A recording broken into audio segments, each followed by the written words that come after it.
Hi friends, आप सभी का हमारे चैनल पे स्वागत है। फ्रेंड्स, आज के इस वीडियो के माध्यम से क्लास 10th साइंस का सेकंड चैप्टर अम्ल, क्षारक एवं लवण के बारे में स्टडी करने वाले हैं। इसके पहले हमने इसका फर्स्ट चैप्टर के बारे में हमने बहुत ही अच्छे ढंग से समझा रखा है। अगर आप उन वीडियोज़ को नहीं देखे हैं तो एक बार वीडियोज़ का डिस्क्रिप्शन बॉक्स चेक करेंगे तो उसमें उसका लिंक मिल जाएगा, या प्लेलिस्ट बना हुआ है, आप प्लेलिस्ट के माध्यम से भी चेक कर सकते हैं।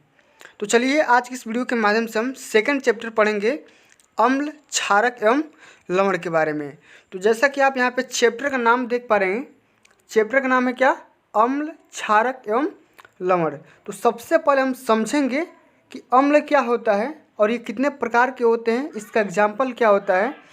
क्षारक क्या होते हैं, ठीक है, इसका एग्जाम्पल क्या होता है, और ये किस तरीके से लिटमस पेपर को या किसी भी अन्य प्रकार के पदार्थ को प्रभावित करते हैं। उसी प्रकार हम समझेंगे लवण के बारे में।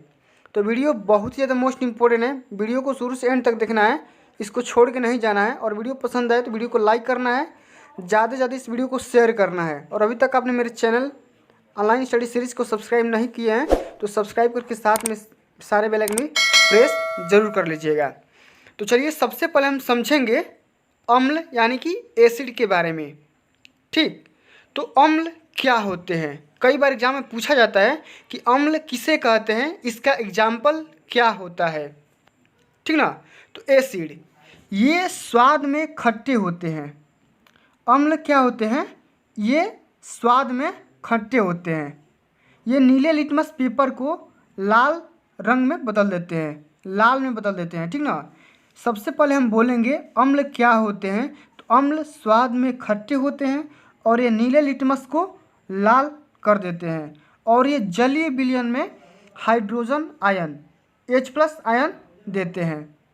ठीक, अब आपसे कोई पूछेगा कि अम्ल क्या होते हैं तो हम बताएंगे कि अम्ल वे पदार्थ होते हैं जो स्वाद में खट्टे होते हैं और नीले लिटमस को लाल में बदल देते हैं, और ये अम्ल जलीय विलयन में हाइड्रोजन आयन देते हैं। ठीक, इतनी चीज़ आपको बताना है। उसके बाद एसिड जो शब्द है लैटिन भाषा से लिया गया है, जिसका अर्थ क्या है? खट्टा, सोर। ठीक, एसिड जो आपका वर्ड है ये लैटिन भाषा से लिया गया है और इसका मतलब होता है खट्टा पदार्थ, खट्टा। तो अम्ल क्या हो जाएंगे? ये स्वाद में खट्टे होते हैं, नीले लिटमस को लाल में बदल देते हैं, और ये जलीय विलयन में हाइड्रोजन आयन देते हैं। और मैंने बता दिया कि जो एसिड शब्द है लैटिन भाषा से लिया गया है, जिसका अर्थ होता है खट्टा यानी कि सोर। ठीक, अब हम समझेंगे अम्ल के प्रकार। देखिए, आपके सिलेबस के अकॉर्डिंग अम्ल 4 भाग में डिवाइड किया गया है। तो सबसे पहले हम समझेंगे कि प्रबल अम्ल और दुर्बल अम्ल क्या होते हैं। ये दोनों अलग अलग हैं। तो प्रबल अम्ल क्या होते हैं? तो जो अम्ल जल में घुलकर पूरी तरह विभाजित हो जाते हैं तथा हाइड्रोजन आयन देते हैं, उन्हें हम प्रबल अम्ल कहते हैं। क्या बोलेंगे? जो अम्ल जल में घुलकर पूरी तरह विभाजित हो जाते हैं, टूट जाते हैं, अलग अलग हो जाते हैं और हाइड्रोजन आयन देते हैं, H+ आयन देते हैं, उन्हें हम क्या बोलेंगे? प्रबल अम्ल बोलेंगे। या इसका एक सेकंड डेफिनेशन भी दे सकते हैं। वो कैसे? तो ऐसे अम्ल जो जल या किसी अन्य विलायक में पूरी तरह से घुलकर बड़ी संख्या में हाइड्रोजन आयन तथा प्रोटॉन देते हैं। क्या बोलेंगे? ऐसे अम्ल जो जल या किसी अन्य विलायक में पूरी तरीके से घुलकर बड़ी संख्या में हाइड्रोजन आयन तथा प्रोटॉन देते हैं, उन्हें हम प्रबल अम्ल कहते हैं। अब प्रबल अम्ल का एग्जाम्पल क्या हो जाएगा? हाइड्रोक्लोरिक एसिड या हाइड्रोक्लोरिक अम्ल, सल्फ्यूरिक अम्ल और नाइट्रिक एसिड। इसका यहाँ पे केमिकल फार्मूला लिखा गया है HCl H2SO4 HNO3।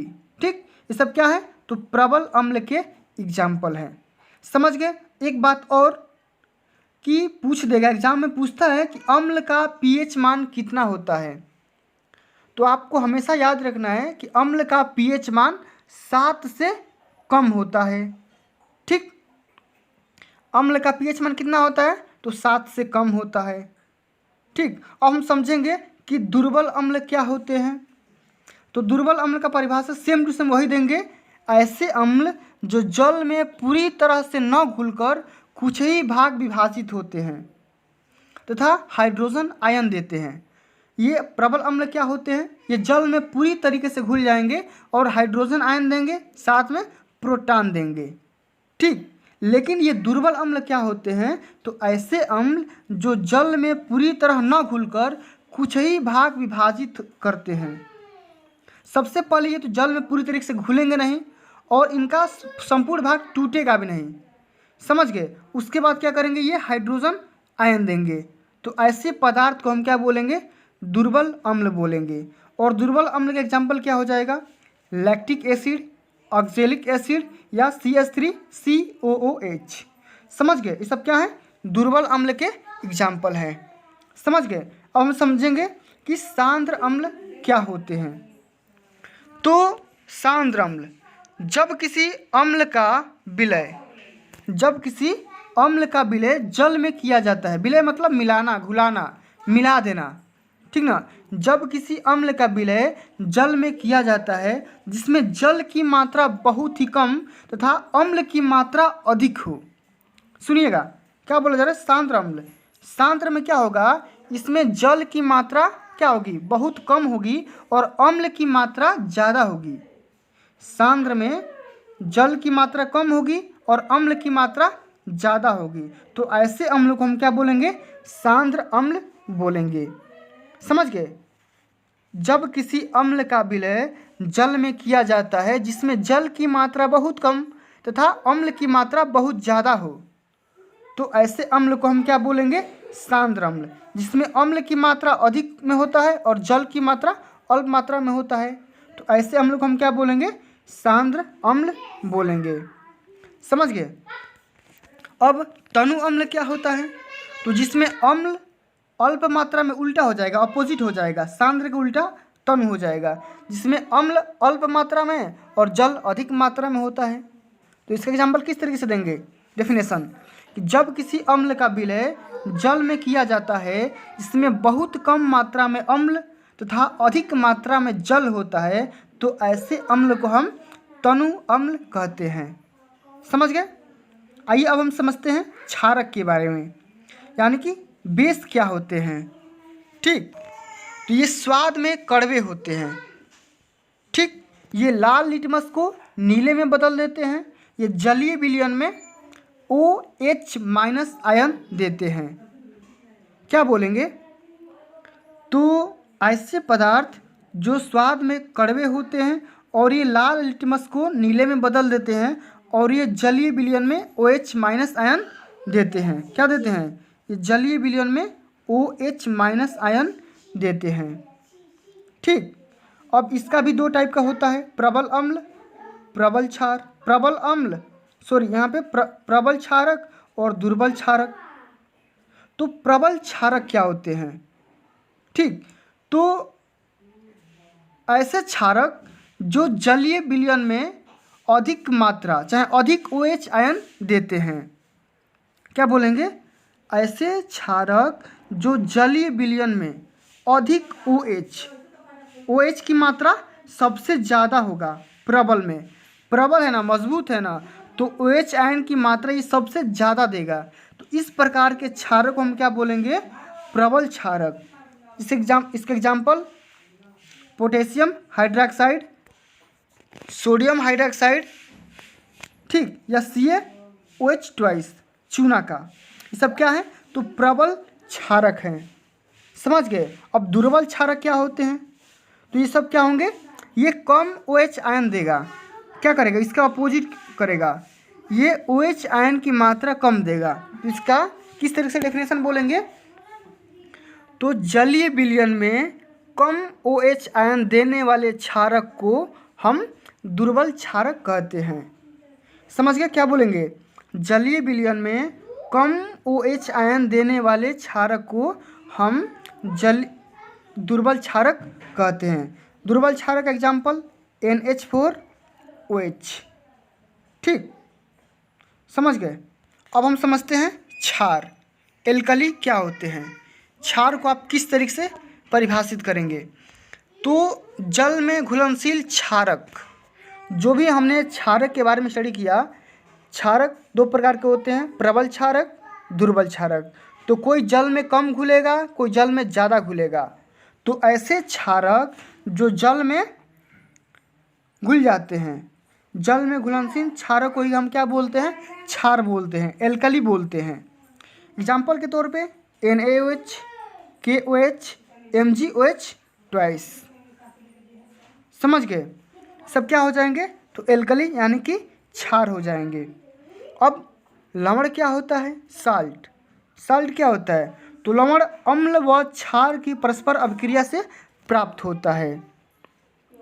देखो, जब आप अम्ल और क्षार की परस्पर क्रिया कराओगे तो सबसे पहले आपको क्या मिलेगा? जैसे मान लो यहाँ पे अम्ल और इसमें आप क्षार के साथ क्रिया कराओगे तो सबसे पहले आपको मिलेगा यहाँ पे लवण, ठीक। उसके बाद यहाँ पे मिलेगा आपको जल, लवण मिलेगा, उसके बाद यहाँ पे क्या मिलेगा? आपको जल मिलेगा। तो कभी भी जब आप अम्ल और क्षारक की क्रिया आपस में कराओगे तो वहाँ पे आपको लवण मिलता है, उसके बाद वो सब मिल के, दोनों तत्व मिल के क्या करेंगे? जल भी बनाएंगे, ठीक ना। यहाँ पे H2O का यहाँ यहीं से निर्माण होता है। अब किस तरीके से होता है इसको हम आगे समझते हैं एग्जाम्पल के तौर पे। जैसे यहाँ पे लिया गया एग्जाम्पल NaCl, KCl, ठीक। तो सबसे पहले NaCl और KCl ये सब क्या है? तो साल्ट है, लवण के अंतर्गत आएंगे। किस तरीके से आएंगे? देखो, जैसे मान लो आप यहाँ पे यहाँ पे एग्जाम्पल ले लो HCl का, कोई प्रबल अम्ल है HCl, ठीक। अब इसकी क्रिया करा दो आप NaOH से या KOH से करा दो। तो KOH से कराओगे तो सबसे पहले यहाँ पे KOH लिखोगे, अब प्लस यहाँ पे मैंने किससे कराया था? NaCl से कराया था, मान लो NaCl से। तो सबसे पहले आपको यहाँ पे H2O मिल जाएगा और यहाँ पे KCl यहाँ पे निकल के आ जाएगा, KOH आ जाएगा, सॉरी यहाँ पे KOH आ जाएगा, ठीक। KCl यहाँ पे क्या आएगा? KCl, और KCl आपका क्या हो जाएगा? ये आपका लवण हो जाएगा। KCl आपका क्या होगा? लवण हो जाएगा। ये आपका क्या हो जाएगा? KCl। तो KCl आपका लवण हो जाएगा और साथ में यहाँ पे आपको जल मिल जाएगा H2O। और इसको बैलेंस करके देख लेना, ठीक ना। और इक्वेशन को किस तरीके से बैलेंस किया जाता है मैंने प्रीवियस लेक्चर के माध्यम से डिस्कस कर रखा है, ठीक। अब हम समझेंगे इंडिकेटर्स यानी कि सूचक क्या होते हैं। तो सूचक किसी दिए गए विलयन में अम्ल या क्षारक की उपस्थिति दर्शाते हैं। इंडिकेटर क्या करते हैं कि किसी भी विलयन में अम्ल या क्षार, ठीक, मान लो ये विलयन है जल का या पानी का या किसी भी चीज़ का, मटेरियल का विलयन मान सकते हो। तो इस विलयन में अम्ल है कि क्षार है, ये इंडिकेटर बताएंगे, ठीक ना। कौन सा अम्ल है या क्षार है ये इंडिकेटर ही बताएगा। जब आप इस विलयन में कोई भी इंडिकेटर आप डालोगे तो इंडिकेटर का कलर बताएगा कि इसमें अम्ल है कि क्षार है। समझ गए? इनका रंग या गंध अम्लीय या क्षारक माध्यम में बदल जाता है। इंडिकेटर का जो कलर होता है अकॉर्डिंग टू क्षार या बेस या एसिड, उसी के हिसाब से क्या हो जाता है? चेंज हो जाता है। अब हम समझेंगे कि टाइप्स ऑफ इंडिकेटर यानी कि सूचक के प्रकार। सूचक कितने प्रकार के होते हैं? तो आपके सिलेबस के हिसाब से सूचक को 3 भाग में डिवाइड किया गया है। सबसे पहले प्राकृतिक सूचक, ठीक। उसके बाद कृत्रिम या संश्लेषित सूचक। 3rd नंबर में आता है आपका गंधीय सूचक, ठीक। तो सूचक सबसे पहले हम समझेंगे प्राकृतिक सूचक के बारे में। ये क्या होते हैं? तो प्राकृतिक सूचक ये पौधों में पाए जाते हैं। किसमें पाए जाते हैं? ये पौधों में पाए जाते हैं। जैसे यहाँ पे लिटमस, लाल पत्ता गोभी, हाइड्रेंजिया, पौधे के फूल, हल्दी, ये सब क्या है? ये सब पौधा है, ठीक ना। लिटमस, लाल पत्ता गोभी, हाइड्रेंजिया, पौधा के फूल, हल्दी, तो ये सब क्या हो जाएंगे? प्राकृतिक सूचक के अंतर्गत आएंगे। अब यहाँ पे कृत्रिम सूचक मतलब जो मानव ने बनाया है, ठीक ना। इंसानों के द्वारा बनाए गए सूचक को हम क्या बोलते हैं? कृत्रिम सूचक। ये रासायनिक पदार्थ होते हैं। जैसे मान लो यहाँ पे मेथिल ऑरेंज या फिनाप्थलीन, तो मेथिल ऑरेंज को किसने बनाया? वैज्ञानिकों ने। फिनाप्थलीन को किसने बनाया? तो वैज्ञानिकों ने। ये सब कौन से सूचक के अंतर्गत आते हैं? तो कृत्रिम या संश्लेषित सूचक के अंतर्गत। ठीक, अब गंधीय सूचक क्या होते हैं? तो इन पदार्थों की गंध अम्लीय या क्षारक माध्यम में बदल जाती है। जैसे मान लो यहाँ पे प्याज, ठीक, ये भी क्या है? एक गंधीय सूचक है। इसका भी कलर चेंज होता रहता है, ठीक ना। ये भी किसी अम्ल में जाएगा तो उसके हिसाब से इसका कलर चेंज हो जाएगा, ठीक ना, या क्षार में जाएगा तो उसके हिसाब से कलर चेंज हो जाएगा। उसके बारे में अभी आगे हम डिस्कस करेंगे। जैसे मान लो लौंग का तेल है, ठीक ना, तो ये भी एक प्रकार क्या है? इंडिकेटर है, यानी कि सूचक है। कौन सा सूचक है? तो गंधीय सूचक है। तो हमने यहाँ पे समझा सूचक के प्रकार। पहला प्रकार में कौन सा आता है? प्राकृतिक सूचक। सेकंड में आपका कृत्रिम सूचक। थर्ड में आपका गंधीय सूचक। और प्राकृतिक सूचक क्या होता है? ये पौधों में पाए जाते हैं। जैसे मान लो लिटमस, लाल पत्ता गोभी, हाइड्रेंसिया, पौधा का फूल, हल्दी। अब कृत्रिम सूचक क्या होते हैं? मानव की तरह बनाए गए सूचक को हम क्या बोलते हैं? कृत्रिम सूचक। ये रासायनिक पदार्थ होते हैं। जैसे मान लो यहाँ पे मेथिल ऑरेंज, फिनाप्थलीन। इसी प्रकार गंधीय सूचक क्या होते हैं? इन पदार्थों की गंध अम्लीयता या क्षारक माध्यम में बदल जाती है, जैसे प्याज या लौंग का तेल। समझ गए? तो 3 टाइप के मेनली सूचक होते हैं। अब हम समझेंगे कि किस तरीके से सूचक इंडिकेटर का कलर चेंज होता है। जब ये अम्ल में डुबोते हो तो इसका कलर किस प्रकार चेंज होता है, इसके बारे में अब हम देखेंगे। तो सबसे पहले हम देखते हैं यहाँ पे प्राकृतिक सूचक के बारे में। तो प्राकृतिक सूचक मैंने 4 बताया था। लिटमस का पेपर, ठीक, लाल पत्ता गोभी का रस, हल्दी, हाइड्रेंसिया के फूल का रस। ठीक, अब हम चारों को लेंगे, अब अम्ल के साथ क्रिया कराएंगे और क्षार के साथ क्रिया कराएंगे। तो हम लिटमस पेपर को जब आप अम्ल के साथ क्रिया कराते हो तो क्या हो जाता है? अम्ल जो होता है इसको रेड में बदल देता है, ये लाल कर देता है। लिटमस पेपर को क्या करेगा? ये लाल करेगा। कौन करेगा लाल? तो ये अम्ल कर देगा। अम्ल क्या करेगा? लिटमस के पेपर को लाल कर देगा। वहीं क्षार क्या करेगा? लिटमस के पेपर का रंग नीला कर देगा। तो जब देखो, जब लिटमस के पेपर का रंग अगर नीला हो जाए तो समझ जाना क्या कि क्षार के साथ क्रिया किया है। अगर लिटमस का पेपर का रंग अगर रेड है, लाल है, तो समझ जाना कि अम्ल के साथ क्रिया किया है। समझ गए? जैसे मान लो यहाँ पे लाल पत्ता गोभी का रस है, अगर उसका कलर अगर रेड है तो क्या समझोगे? कि अम्ल के साथ वो क्रिया किया है, रिएक्शन किया है। और अगर लाल पत्ता गोभी का रस अगर हरा है तो समझ जाना कि क्षार के साथ क्रिया किया है। समझ गए? वहीं हल्दी का रंग अगर पीला का पीला रह जाए तो समझ जाना कि क्षार के साथ क्रिया किया है। ठीक, अगर हल्दी का रंग अगर रेड हो जाए तो समझ जाना कि क्षार के साथ क्रिया किया है। वहीं हम बात करेंगे हाइड्रेंसिया के फूल का रस। तो हाइड्रेंसिया के फूल का रस भी अम्ल और क्षार के साथ चेंज हो जाता है। ठीक, तो अम्ल के साथ हाइड्रेंसिया के फूल का रस कैसा होता है? नीला कलर का। ठीक, वहीं बात करेंगे क्षार के साथ तो इसका रंग गुलाबी हो जाएगा। इतना बात समझ में आ गया? अब हम बात करेंगे कृत्रिम सूचक के बारे में, जो कि 2 होते हैं। सबसे पहला कौन? फिनाप्थलीन। और फिनाप्थलीन जो होता है अम्ल के साथ क्रिया करेगा और इसके कलर में चेंज नहीं होगा, जैसा है वैसा रहेगा। लेकिन फिनाप्थलीन का रंग गुलाबी होगा कब? जब ये क्षार के साथ क्रिया करेगा तब। वहीं हम बात करेंगे अगर मेथिल ऑरेंज का अगर कलर रेड हो जा रहा है तो क्षार के साथ क्रिया करेगा, अगर पीला हो जा रहा है तो अगर लाल हो जा रहा है तो अम्ल के साथ क्रिया करेगा, अगर पीला हो जा रहा है तो क्षार के साथ क्रिया करेगा। ठीक, अब गंधीय सूचक क्या होते हैं? तो जैसे प्याज का रस हो गया, ये तीक्ष्ण गंध, तीखा। तो अगर इसका गंध अगर तीखा होगा तो अम्ल के साथ रिएक्शन किया हुआ होगा और गंध में कोई चेंज नहीं होगा। ठीक, तो क्षार के साथ क्रिया करेगा। तीक्ष्ण गंध होगा तो अम्ल के साथ क्रिया करेगा। वैनिला क्या होता है? तो इसका रंग अगर समान रहेगा तो अम्ल के साथ क्रिया करेगा, बदल जाएगा, कोई गंध नहीं होगा तो क्षार के साथ क्रिया करेगा। लौंग का तेल है, इसका भी गंध अगर समान रहेगा, जैसा है वैसा रहेगा, तो अम्ल के साथ क्रिया करेगा, लेकिन इसका रंग में कोई स्वाद नहीं रह जाएगा, तो कोई कलर नहीं रह जाएगा, तो क्षार के साथ क्रिया करेगा। समझ गए इतनी बात? अब आगे हम एक टॉपिक के बारे में और डिस्कस करेंगे कि अम्ल व क्षारों के रासायनिक गुण। ठीक, तो सबसे पहले हम यहाँ पे देखेंगे कि किस तरीके से अम्लों या क्षारों के रासायनिक गुण इफेक्टिव होते हैं उसके बारे में डिस्कस अब करेंगे। तो यहाँ पे हम देख पा रहे हैं कि धातु की अभिक्रिया, जो भी हमारे पास मेटल्स होती हैं उनको अगर हम अम्ल के साथ क्रिया कराएंगे तो क्या मिलेगा, क्षार के साथ क्रिया कराएंगे तो क्या मिलेगा, उसको हम यहाँ पे बारी बारी से देखते हैं। बहुत ही इंपॉर्टेंट टॉपिक है, इसको समझ के जाना, ठीक ना। मान लो अम्लों के साथ अगर किसी भी धातु को क्रिया कराओगे, मान लो यहाँ पे जिंक मैंने ले लिया, जिंक क्या है, एक धातु है, एक मेटल है। अम्ल यहाँ पे मैंने ले लिया हाइड्रोक्लोरिक एसिड, ठीक। तो हाइड्रोक्लोरिक एसिड को जब आप जिंक से क्रिया कराओगे तो सबसे पहले यहाँ पे मिलेगा आपको जिंक क्लोराइड। क्या मिलेगा, जिंक क्लोराइड। और यहाँ पे हाइड्रोजन गैस रिलीज होगी।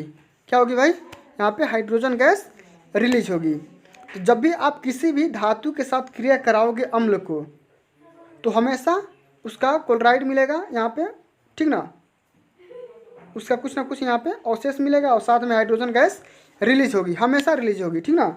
और यहाँ पे देख लो क्षार के साथ जब आप क्रिया कराओगे किसी भी क्षार को और किसी भी धातु के साथ, तो क्षार क्या होते हैं, इसे मान लो यहाँ पे सोडियम हाइड्रोक्साइड। तो सोडियम हाइड्रोक्साइड को जब आप जिंक के साथ क्रिया कराओगे तो यहाँ पे सोडियम जिंकेट मिलेगा, Na2ZnO2, सोडियम जिंकेट मिलेगा और साथ में यहाँ पे हाइड्रोजन गैस रिलीज हो रही है। देख रहे हैं ना, यहाँ पे हाइड्रोजन गैस दोनों में रिलीज हो रही है। तो हमने धातु का अम्लों के साथ रिएक्शन देख लिया और धातु का क्षारों के साथ भी रिएक्शन देख लिया। अब लास्ट टॉपिक यहाँ पे समझते हैं, पॉप टेस्ट क्या होता है।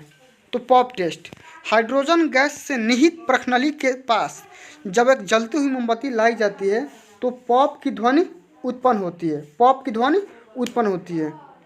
देखो जब भी आप हाइड्रोजन गैस से निहित प्रखनली, निहित मतलब भरा हुआ, मान लो कोई प्रखनली है जिसमें हाइड्रोजन गैस भरा हुआ है और उसको जब आप मोमबत्ती के पास ले आओगे तो पॉप की ध्वनि यहाँ पे सुनाई देगी आपको।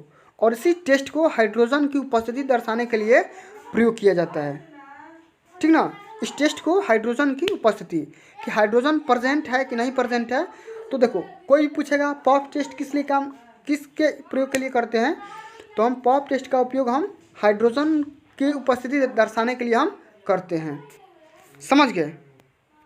और यहाँ पे आप देख पा रहे हो, यहाँ पे एक लास्ट टॉपिक इसको समझ लेते हैं कि धातु कार्बोनेट या धातु बाइकार्बोनेट की अभिक्रिया किस तरीके से होती है, इसको देख लेते हैं। तो सबसे पहले हमने देखा था पिछले टॉपिक के माध्यम से कि धातु को हमने अम्ल और क्षार के साथ क्रिया कराया, हाइड्रोजन गैस आपको रिलीज होते हुए दिखी। और यहाँ पे हम क्या करेंगे, धातु कार्बोनेट और धातु के बाइकार्बोनेट के साथ अभिक्रिया कराएंगे। सबसे पहले हम यहाँ पे अभिक्रिया कराएंगे अम्ल के साथ, फिर क्षार के साथ कराएंगे। तो देखो क्षार के साथ जब क्रिया कराओगे किसी भी धातु के कार्बोनेट या धातु के बाइकार्बोनेट के साथ तो कोई रिएक्शन नहीं होगा। लेकिन कभी भी किसी भी धातु के कार्बोनेट या धातु के बाइकार्बोनेट के साथ किसी भी अम्ल के साथ क्रिया कराते हो तो रिएक्शन आपका होता है। इससे मान लो यहाँ पे मैंने यहाँ पे एक अम्ल ले लिया हाइड्रोक्लोरिक एसिड और यहाँ पे मैंने धातु कार्बोनेट ले लिया Na2CO3, ठीक। तो आप क्रिया कराओगे तो सबसे पहले यहाँ पे मिलेगा सोडियम क्लोराइड और यहाँ पे CO2 गैस और जल मिल जाएगा आपको इस तरीके से। फिर उसी प्रकार जब आप हाइड्रोक्लोरिक एसिड को सोडियम बाइकार्बोनेट यहाँ पे NaHCO3 के साथ जब आप क्रिया कराओगे तो सबसे पहले आपको मिलेगा सोडियम क्लोराइड NaCl, ठीक। उसके बाद कार्बन डाइऑक्साइड गैस मिलेगी, साथ में आपका H2O जल मिलेगा, समझ गए। तो इस तरीके से किसी भी धातु के कार्बोनेट और धातु के बाइकार्बोनेट की अभिक्रिया हम अम्ल के साथ कराएंगे तो हमारे पास रिएक्शन होगा, लेकिन वही हम क्षार के साथ करवाएंगे तो हमारे पास कोई रिएक्शन नहीं होगा, क्योंकि क्षार जो होता है कभी भी धातु के कार्बोनेट या धातु के बाइकार्बोनेट के साथ कोई रिएक्शन नहीं करता है, ठीक। अब यहाँ पे देखो लिखा गया है कि चूने के पानी का टेस्ट। चूना का सूत्र क्या होता है, CaOH2, ठीक। ये चूना का फार्मूला है, केमिकल फार्मूला। तो उत्पादित कार्बन डाइऑक्साइड को चूने के पानी से प्रवाहित करने पर पानी का रंग दूधिया हो जाता है। दूधिया मतलब दूध कलर का, ठीक ना। अब यहाँ पे देखो चूने के पानी का टेस्ट आप किस तरीके से करोगे। सबसे पहले चूना लोगे और उसका रिएक्शन कार्बन डाइऑक्साइड गैस के साथ टेस्ट कराओगे, रिएक्शन कराओगे। सबसे पहले हमें क्या करना है, चूना लेना है CaOH2 और उसको हम CO2 के साथ रिएक्शन कराएंगे तो सबसे पहले हमारे पास कैल्शियम कार्बोनेट मिलेगा। किसके रूप में? सफ़ेद अवक्षेप के रूप में, ठीक ना।